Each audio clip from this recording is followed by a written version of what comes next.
नमस्कार किसान भाइयों, कृषि ज्ञान में आपका स्वागत है। किसान भाइयों, आज हम बात करने जा रहे हैं गेहूं की फसल में दूसरा पानी हमें कब लगाना चाहिए और उसके साथ कौन कौन सी खादों का प्रयोग करना चाहिए जो हमारी गेहूं की पैदावार बढ़े और जिस जिस सूक्ष्म तत्वों की हमें आवश्यकता है वो दूसरे पानी पर लगा देना चाहिए।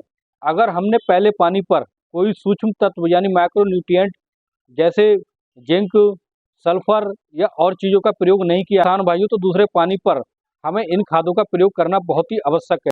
दूसरा पानी हमें 45 से 50 दिन के अंदर दूसरा पानी का प्रयोग कर देना चाहिए। इस समय पर नाइट्रोजन की आवश्यकता पड़ने लगती है। पौधों को सूक्ष्म तत्वों के अलावा नाइट्रोजन की आवश्यकता होती है, इसलिए हमें दूसरा पानी 45 से 50 दिन के अंदर अंदर लगा देना चाहिए। किसान भाइयों, अगर हमने माइक्रो न्यूट्रिएंट का इस्तेमाल पहली खाद के साथ नहीं किया तो इस दूसरी खाद के साथ हमें सबसे पहले यूरिया लेना है। 40 किलोग्राम प्रति एकड़ के हिसाब से यूरिया लेना है। हमें लेना सागर का 10 किलो का बैग आता है, उससे हमें लगभग 1 एकड़ में इसी के साथ मिला लेना। तो हमें एक ऐसी जिंक का प्रयोग करना है जिसके साथ सल्फर मिक्स हो, जैसे मोनोदियाल 33% जिंक और सल्फर मिक्स होता है। इसके अलावा हमें सल्फर अलग से ही मिक्स कर सकते हैं, लगभग 3 से 4 किलोग्राम प्रति एकड़ के हिसाब से। और जिंक का हमें प्रयोग करना है लगभग 5 से 6 किलोग्राम प्रति एकड़ के हिसाब से।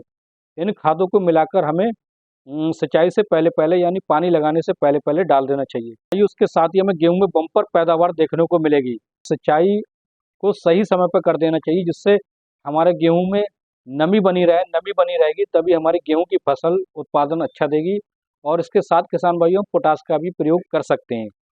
आप दूसरे पानी पर पोटास का प्रयोग करते हैं तो उसके ही बहुत बेहतरीन रिजल्ट देखने को मिलते हैं, क्योंकि आगे जो हमारी फसल सीके पर आती है, बाली गबोद अवस्था में आने वाली होती है, तो दाने में फुटाव होने लगता है। तो जो दाना बनता है बहुत अच्छा, चमकदार, वजनदार बनता है। इसलिए हम इसका पोटास का भी प्रयोग कर सकते हैं अगर हमने किसी समय पोटास का प्रयोग नहीं किया है। दूसरी खाद के साथ हम पोटास का प्रयोग अवश्य करना चाहिए।